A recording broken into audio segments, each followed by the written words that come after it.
A ustedes, amigos, que siguen En Perspectiva en vivo por Tuning, YouTube o en la app de Radio Mundo para móviles, los invitamos a sumarse como socios 3.0. Nuestros canales digitales solo son posibles si cuentan con el aporte mensual de aquellos que los valoran. ¿Cómo inscribirse? Más información en www.enperspectiva.net/socios.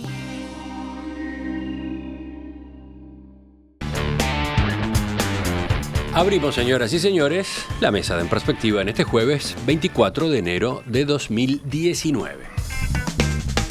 Vamos saludando a Sergio Fernández, buen día. Buen día, ¿qué tal? A su lado Esteban Valenti, que volvió de las vacaciones. Buenos días.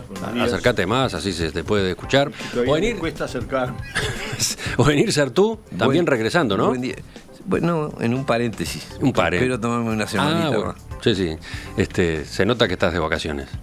Es el más coloreado de todos los presentes de acá. Es el único que se tiene que reír para que lo veamos. Pero tengo condiciones naturales, ¿no?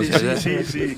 Bueno, y por último, Edgardo Rubianes. ¿Qué tal? Que no fue de vacaciones. Este no, por lo menos al sol estuvo poco. No, fue, dice, ¿Sí? algunos días dice playa, Bueno. algunos días lluvia, ¿verdad?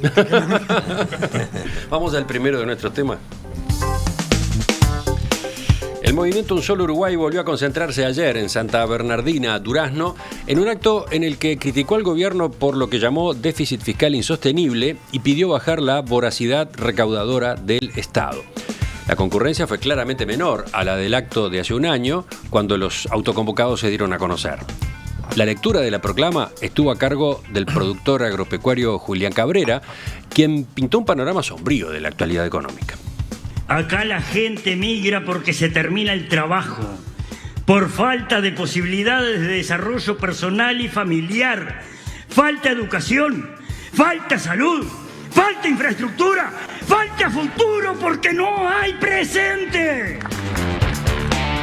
Además de los reclamos económicos y fiscales, este año el movimiento presentó una serie de propuestas sobre seguridad, educación e inserción internacional que espera que sean tomadas en cuenta por los partidos políticos durante la campaña electoral.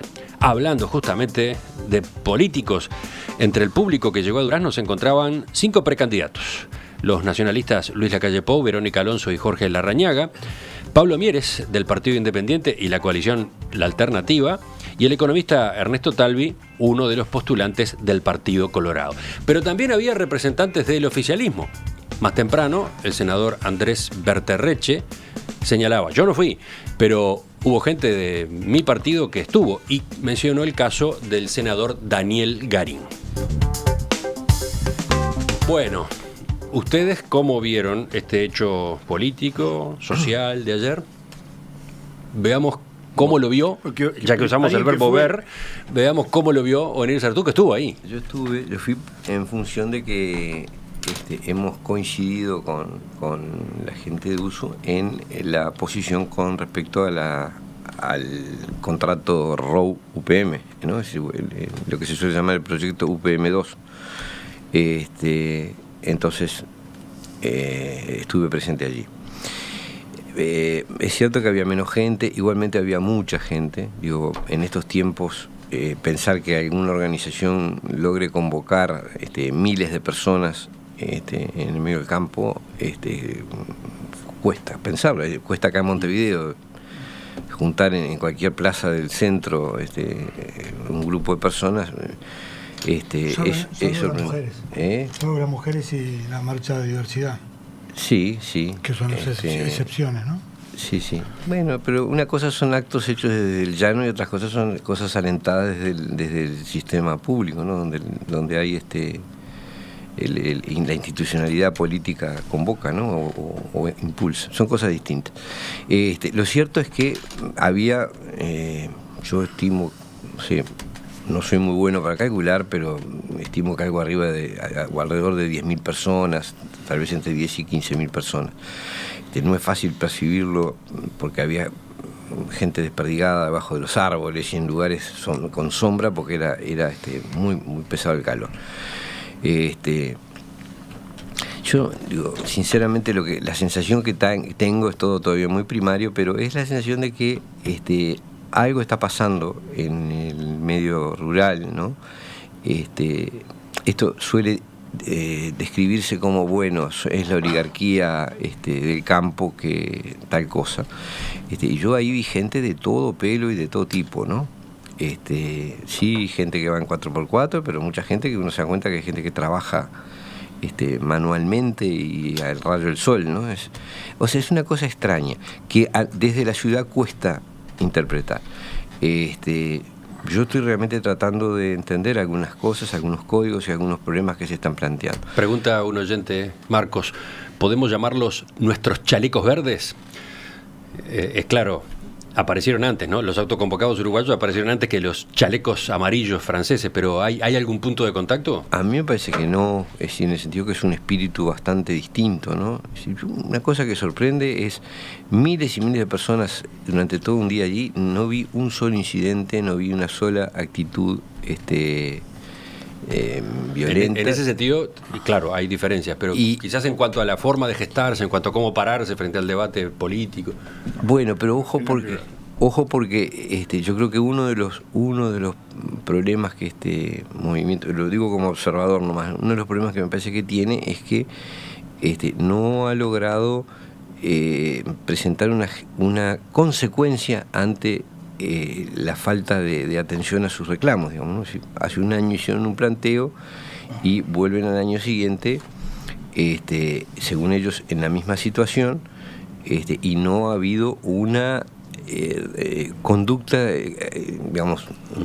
Sí, no han salido a trancar calles no han querido hacer un tipo... creo que es una diferencia sustancial con la actitud del movimiento francés, ¿no? Edgardo. Bueno, yo lo primero que hice, más allá de la valoración de la cantidad de gente, que aparentemente es menor, la mitad o un tercio la vez pasada, los propios periodistas y voceros ayer en un reportaje en un canal de televisión lo decían.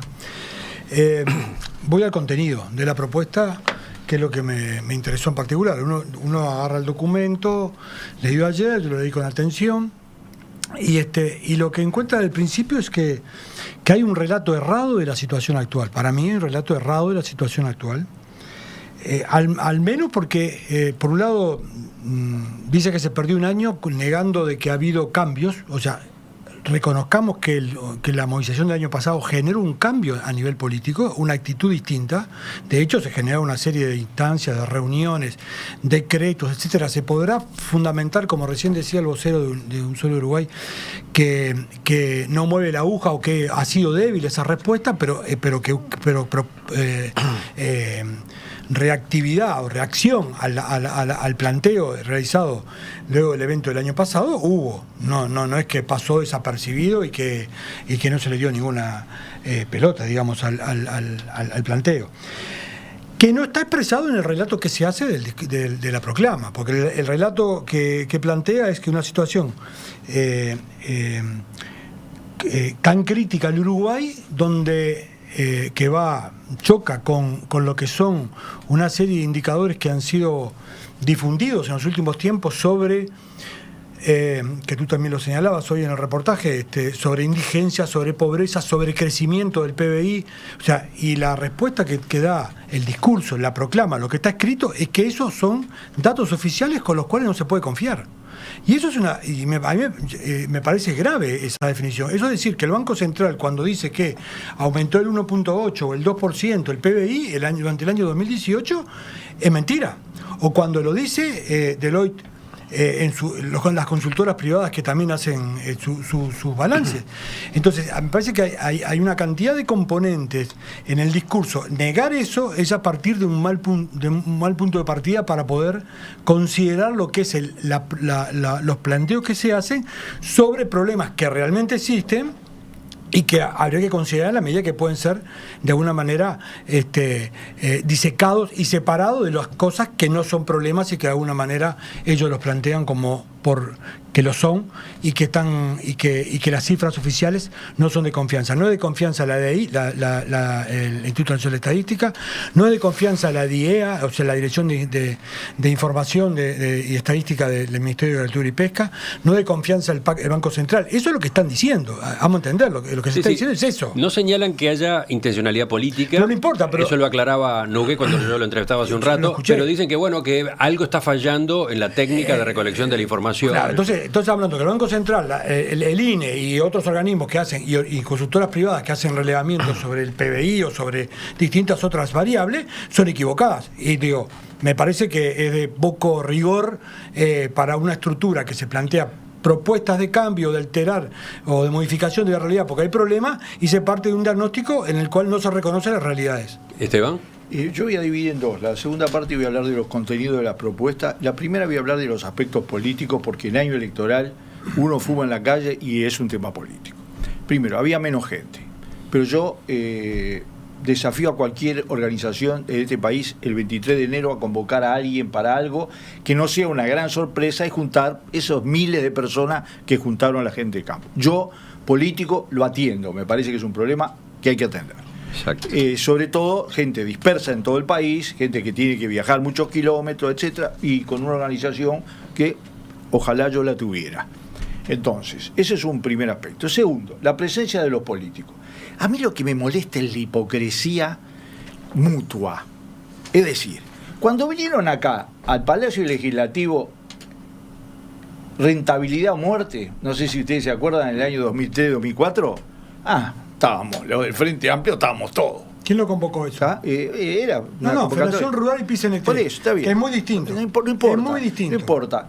La consigna más era de una pobreza desde el punto de vista conceptual, era rentabilidad o muerte. Y estábamos todos, absolutamente todos. No había uno del gobierno de aquella época, vamos a entendernos claro. Ahora se da al revés, van algunos, pero en realidad van los opositores porque transmite un claro mensaje político. Y eso es hipocresía. Eso es hipocresía. En realidad hay que tener una actitud frente a un movimiento. La pregunta que hacía el oyente es pertinente. ¿Qué quieren? ¿Un chaleco anaranjado o chaleco verde? Con ese clima. Vamos a entenderlo claro. La situación en Francia, aún con todos los problemas que tiene, es mucho mejor que la que tenemos en Uruguay, eso no tengan duda. Y los tipos están hace 2 meses enloqueciendo el país. Así que, por lo tanto, vamos a entendernos claro que esto es a la uruguaya, sin violencia, sin corte. Me acuerdo que todo empezó con la idea de cortar y no se cortó.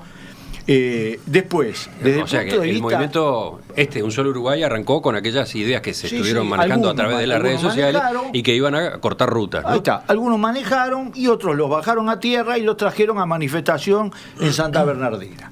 Después otra cosa, también política.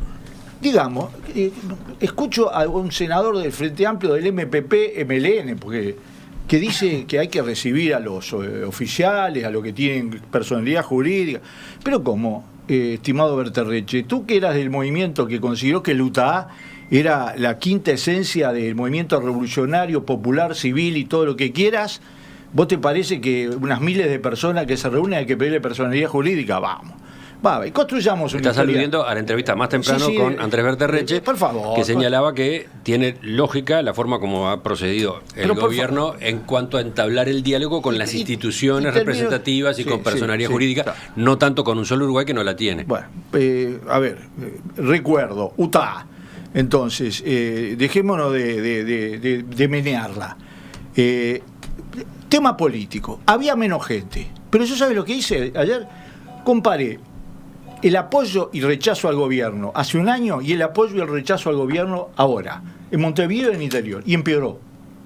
El gobierno tiene menos apoyo, más rechazo, tanto a nivel nacional e incluso por primera vez en Montevideo, con que notoriamente no es una encuesta por muestreo y que tiene una tendencia de izquierda notoria, le da horrible, 52% malo y muy malo. Por lo tanto, lo que uno tiene que ver cuando es político es mirar todas las componentes. Y si se creen que buscando mordisquear el movimiento en lugar de tratar de entenderlo, es cierto que en el Uruguay no hay una crisis del campo terminal o general. Es cierto que en el Uruguay hay sectores que le va mal, otros que le va muy mal y otros que le va bien. Entre otras cosas porque cuando vos introdujiste el capitalismo en el campo, que es lo que hizo el Frente Amplio, hasta en las relaciones laborales, está claro que vos tenés una situación en la cual hay los que pueden invertir crecen, se acumulan, se concentran y los demás se van quedando por el camino. Esa es la realidad. Ahora, después de eso voy a analizar las consignas, con las cuales algunas no tengo nada que ver, algunas son errores graves, porque, digo, no, a ver, si crees que el PBI, si vos crees que el débito externo creció el 1%, de algún lado sacaste el dato. Así que no es que los datos que te sirven a vos sirven y los datos que sirven a los demás no sirven. Pero eso es un detalle. El después déficit fiscal, estás hablando del del déficit fiscal. Sergio. Yo creo que en lo sustancial el movimiento Un Solo Uruguay ha sido muy exitoso. No por los aspectos cuantitativos de la convocatoria, sino por lo sustancial de su propuesta hace un año y los resultados que han obtenido. Ellos han conseguido que el tema de la competitividad vinculada con la relación del gasto público, con el nivel de la presión fiscal, los impuestos y las tarifas que se pagan, sea comprendido, sea incorporado en la agenda política y inevitablemente va a ser un tema de campaña a lo largo de todo este año. Además, han conseguido que la gente común entienda la relación entre el aumento de la presión fiscal, el aumento de los costos de las empresas y cómo eso termina repercutiendo en la competitividad, eventualmente en la pérdida de la misma, que tengan que proceder a ajustes y que tengan que hacer reducciones de gastos, incluso de personal, y a veces cerrar. Eso es indiscutible, entonces este año se ha firmado y está claro, y bueno, me parece que es lo más importante que ellos tendrían que evaluar. En segundo lugar, dijo el productor que leyó la proclama que se había perdido un año. Edgardo no compartía eso. Yo creo que sí que tiene razón.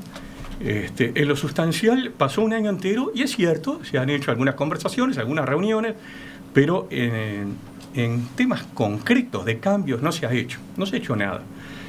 Y no se va a hacer nada, tampoco desde 2019. Inevitablemente no se va a hacer nada. ¿Por qué no se va a hacer nada? Porque ¿dónde está el problema? Nosotros tenemos hoy una situación donde, con un gasto público del 37% del PBI, con un déficit que está casi en el 4%, la presión fiscal es imposible de subirse. Ya no resiste más la estructura productiva del país, ni tampoco los bolsillos de la gente, del consumidor final. Y consecuentemente, la única forma de solucionar este tema es bajando el gasto. La bajada del gasto es algo que no está dentro del ideario del Frente Amplio. Todo el desarrollo de los gobiernos frentistas, de los 3 gobiernos frentistas, ha sido exactamente al inverso, una tendencia creciente el gasto público en relación al PBI. La otra alternativa que se tiene para mejorar la rentabilidad de las empresas es que tengamos mejores acuerdos comerciales, acuerdos de libre comercio con más países que permitan que ese costo tributario que de alguna forma sacrifica el exportador uruguayo, que termina en los fiscos de los países donde va nuestra producción, se ahorre y termine en manos del productor, o del exportador, mejorando su rentabilidad. Eso tampoco está dentro de las alternativas que maneja el Frente Amplio. Es decir, en este gobierno no se ha podido ir para adelante en un solo acuerdo de libre comercio. Si estas dos vías de mejora de rentabilidad las tenemos cerradas, no se puede buscar otro camino más que esperar que por azar mejoren los precios internacionales de nuestros productos. Eso no parece ser algo que esté en el horizonte previsible. Entonces, en el resto de este año, yo creo que no va a haber cambios sustanciales. Y que solo Uruguay apunta a los candidatos de los partidos políticos. Las propuestas, esas, las económicas y las otras, están destinadas a que formen parte del debate en la campaña, dicen ellos. Y lo están logrando. Es decir, ellos lo que están consiguiendo es que los partidos políticos estén pensando en alternativas para esto. Ellos se centraron y exitosamente en el qué. ¿Cuál es el problema? ¿Qué es lo que hay que resolver? Entonces ahí tenemos el nivel del gasto público, el nivel, ellos hablan del déficit por el gasto público. Pensás que, el cómo... Por ejemplo, una propuesta concreta que han hecho y que levanta el IAS, eliminar el IAS, que significa un alto porcentaje de los ingresos para cubrir. Esa medida que plantea un solo Uruguay, que la planteó con fuerza, ¿no? ¿Va a modificar esa realidad o va a ir exactamente en el sentido opuesto al objetivo? Es correcto, es una observación que es válida. Yo lo que creo es que ellos han sido exitosos en centrar en el qué es lo que se debe hacer.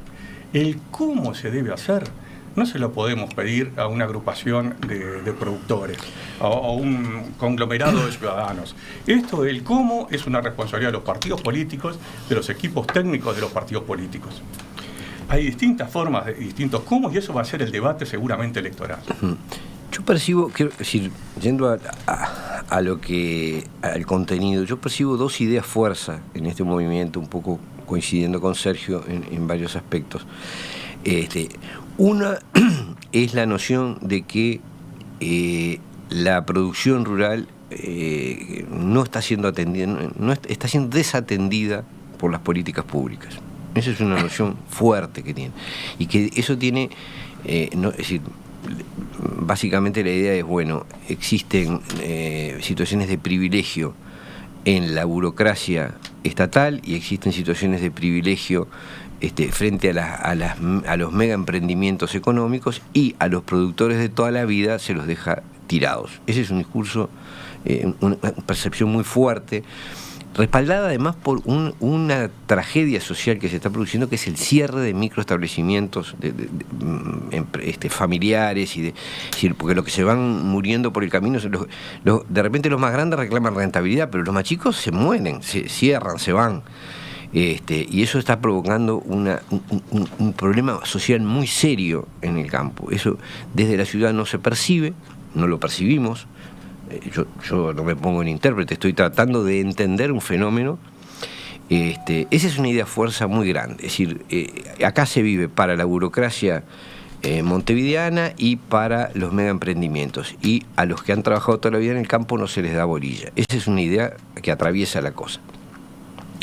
Y la otra idea fuerza es la de que sí hay una confrontación entre esa mentalidad urbana ligada al Estado, y que uno percibe un cierto, la palabra la voy a decir sin connotaciones negativas, un cierto resentimiento frente a ese 70% del urbano del país.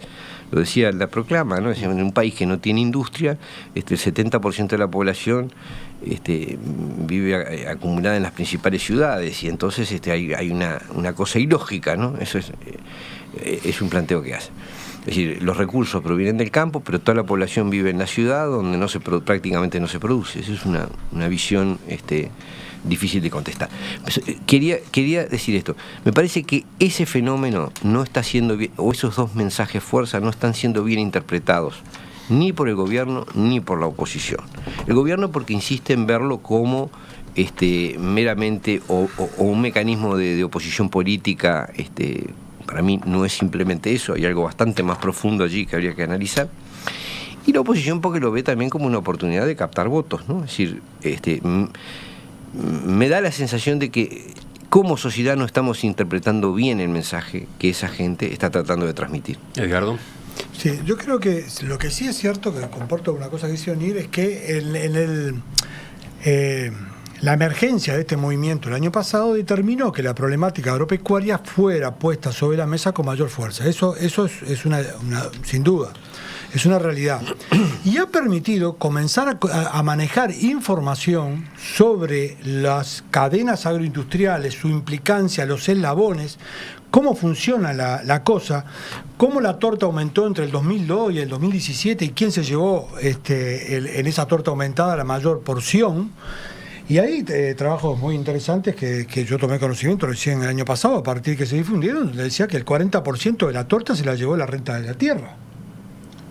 O O sea, de la torta aumentada, triplicado el PBI agropecuario, el 40% se lo llevó la renta, los terratenientes que cobraban por la renta de la tierra, de una tierra que cobra más renta por la producción que se realiza, y que eso no es menor y ha estado totalmente ajeno de las propuestas de la oposición, del propio gobierno, de los propios actores sociales. ¿Qué hacemos con esa realidad donde si el 40% de la torta se la lleva y solamente el incremento salarial de esa mochila que a uno decían que había significado el aumento de los salarios, significa solamente un 7% del PBI agropecuario incrementado durante ese periodo? Entonces, a mí me parece que hay un tema de diagnóstico que hasta hace un tiempo no estaba arriba de la mesa y ahora está.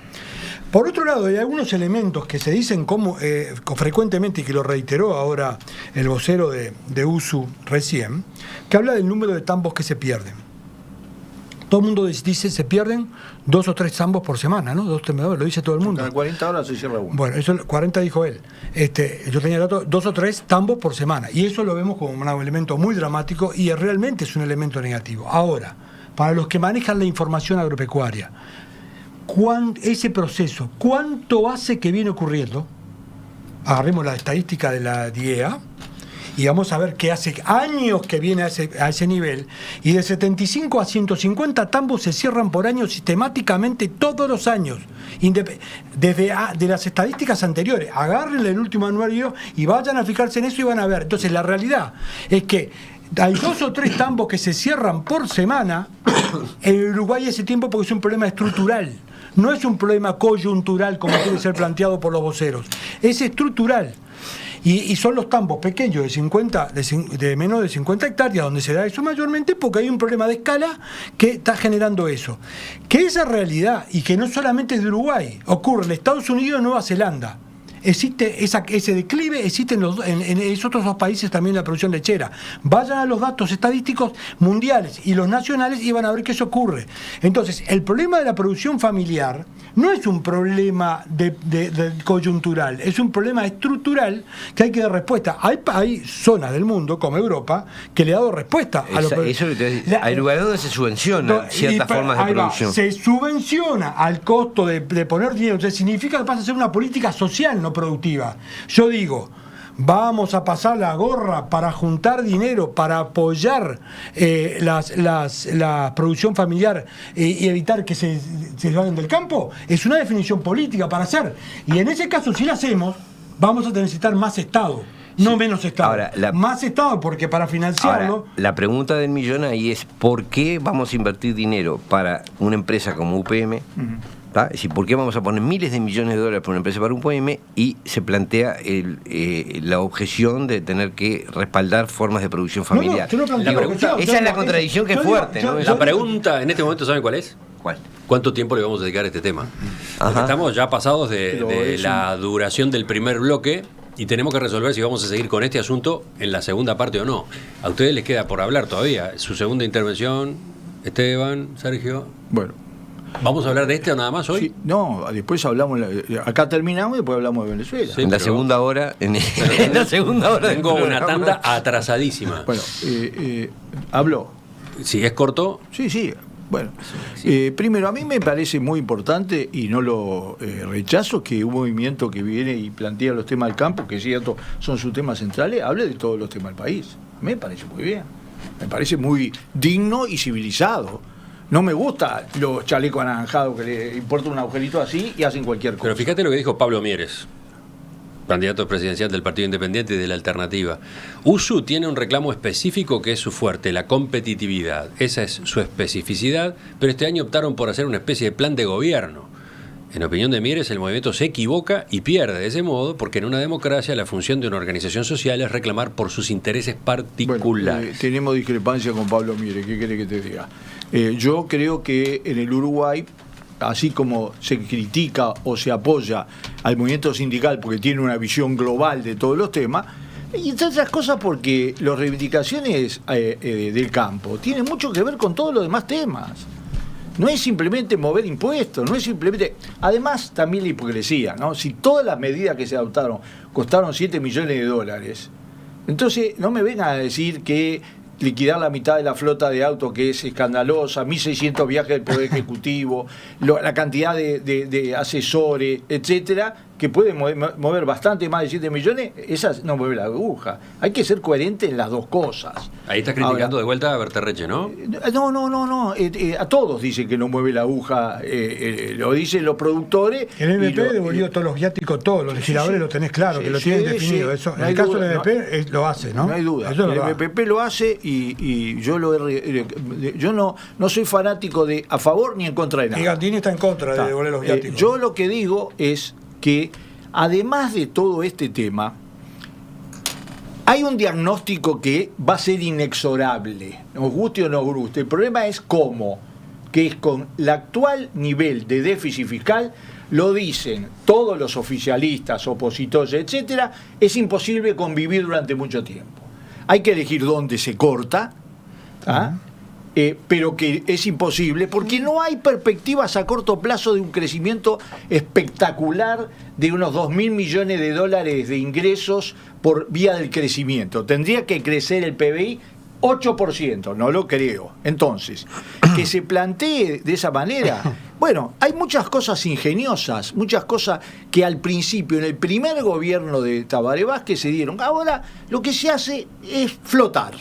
Y el flotar impacta políticamente, de la manera que yo planteé, de que la gente no percibe. Ahora, la última cosa es la que plantearon sobre los tambos.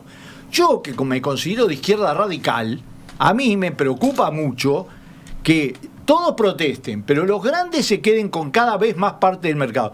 Me preocupa una contradicción. La leche y los productos lácteos aumentaron su volumen de exportación. No lo puede discutir nadie. Eso están en la aduana, los despachos. Sin embargo, los microtambos siguieron cerrando a un ritmo alucinante. Si no analizás las causas. Es un problema estructural, perfecto. Pero para mí, que soy de izquierda radical, lo digo claramente, me preocupa. Porque esa gente que toda su vida produjo en el campo, llega a la ciudad y no le van a ir a vender que va a ir a vender software o va a producir software. Estamos creando una masa crítica que después está en los alrededores de Montevideo. Y digo lo mismo, si vas a negociar con UPM con una bandera blanca en cada mano, ¿por qué no vas a negociar con los pequeños y microproductores con 2 banderas blancas en cada mano? Lo último por ahora con Sergio, a ver. Como dice si el crecimiento en los próximos años va a ser muy raleado, no vamos a tener un crecimiento fuerte, la duda que se genera es si realmente se va a poder lograr, con las medidas que se están poniendo arriba de la mesa, una reducción del gasto público como porcentaje del PBI de significación tal que permita una reducción de la presión fiscal. Porque aquí no se trata del déficit fiscal únicamente. Es más, creo que el déficit fiscal es una parte importante, pero relevante en el corto plazo nomás. Lo que sigue en el mediano plazo, y que eso sí es lo importante, es el nivel del gasto público como porcentaje del PBI. Con el 37% del gasto público sobre PBI, Uruguay integra un grupo dentro de América del Sur bastante poco halagüeño. 2 países están con un porcentaje por encima del 40%, que son Argentina y Brasil. Después, con porcentaje del gasto público sobre el PBI de entre 30 y 40%, vienen Uruguay, Venezuela, y Bolivia y Ecuador. Y con porcentaje de gasto público sobre el PBI entre 20 y 30%, están Chile, Colombia, Perú. Y por debajo del 20% Paraguay.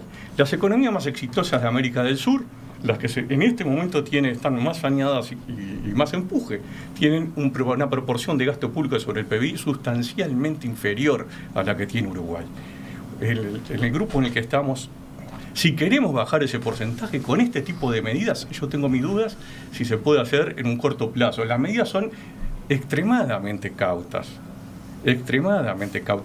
Alguien leí en alguna nota hoy de mañana que se hablaba de propuestas muy fuertes. Estas propuestas no me son parecen insuficientes totalmente. Sí. Ahí está. Está lo de la regla fiscal, ¿no? Sí, pero una regla pero fiscal aparte que de habla eso, de que no se gaste más que lo que ingresa. Lo cual es inviable, totalmente. No, lo cual tenés que decir de dónde sacás. Lo cual no sé si es inviable o no es inviable. Lo cual es de una relevancia relativa. Es decir, la regla fiscal que a mí me preocuparía y la que yo quisiera tener es que el gasto como porcentaje del PBI en los próximos 5 años vaya reduciendo año a año en una meta claramente establecida. Esa es una regla que me parece más dura, más fuerte y que... Irrealista. Irrealista. Después las otras medidas, recordemos cuáles son, ¿no? Los productores no plantearon en ningún momento afectar las prestaciones sociales, en ningún momento. Eso fue una modificación de la vez pasada. O a favor, yo que sé, no sé, mejor. Mantener las políticas sociales. Que en el caso de los biocombustibles, como no hablan de todos los combustibles, hablan de los biocombustibles, que se pusiera precio de paridad de importación o se desmonopolizara, pero sin afectar la función de la caña de azúcar en Bella Unión. Sí, del punto dice modificar, modificar. Es decir, lo que tenemos que hacer, Leo, modificar la ley de biocombustibles, evaluando la pertinencia de su uso de acuerdo a la coyuntura de precios.